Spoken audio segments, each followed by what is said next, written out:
See here, the sum of all values of theta in the interval 0 to pi by 2 satisfying the given trigonometric equation. ఇక్కడ ఏంటంటే solve అని అడగట్లేదు, ఏమన్నాడు వాటికి వచ్చే సొల్యూషన్స్ అంటే ఫస్ట్ క్వాడ్రంట్లో ఉంటాయి సొల్యూషన్స్ అని, అవన్నీ యాడ్ చేస్తే టోటల్ ఎంత అన్నాడు. ఫస్ట్ ఆఫ్ ఆల్ ఇక్కడ మనం సైన్ స్క్వేర్ 2 theta, ఇక్కడేమో కాస్ పవర్ 4 2 theta ఉంది, అవునా? మరి కాస్ పవర్ 4 theta మనం ఏమని రాయొచ్చు, కాస్ పవర్ 4 2 theta అని మనం cos square 2 theta whole square అని రాయొచ్చు. This cos square 2 theta again it can be written as 1 minus sin square 2 theta whole square. ఓకేనా? అండ్ అల్టిమేట్గా మనం ఈక్వేషన్ మొత్తాన్ని మనం సైన్లో కన్వర్ట్ చేసుకుంటాం.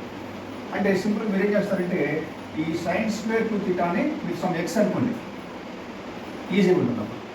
సో అప్పుడు సైన్ స్క్వేర్ 2 theta ఎక్స్ కాబట్టి ఈక్వేషన్ ఏమవుతుంది మనకి ఎక్స్ ప్లస్, చూడండి cos power 4 2 theta అంటే ఏమవుతుంది ఇక్కడ 1 minus sin square 2 theta whole square.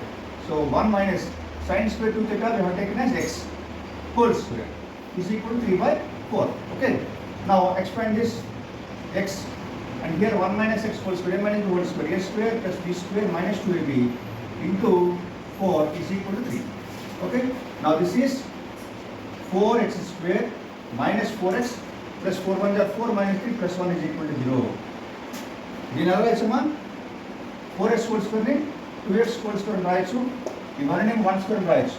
అప్పుడు ఇక్కడ మైనస్ 2 ఇంటూ 2x ఇంటూ 1, అవునా? So it is clearly in the form of a square minus 2ab plus b square. 2x మైనస్ 1 whole square is equal to 0 gives x is equal to 1 by 2. x means here sin square 2 theta. So sin square 2 theta is 1 by 2 means we can write it as 1 by root 2 whole square, that is sin square pi by 4 అంటే కదమ్మా, sin 45 మనకి 1 by root 2 కాబట్టి so sin square 2 theta sin square pi by 4.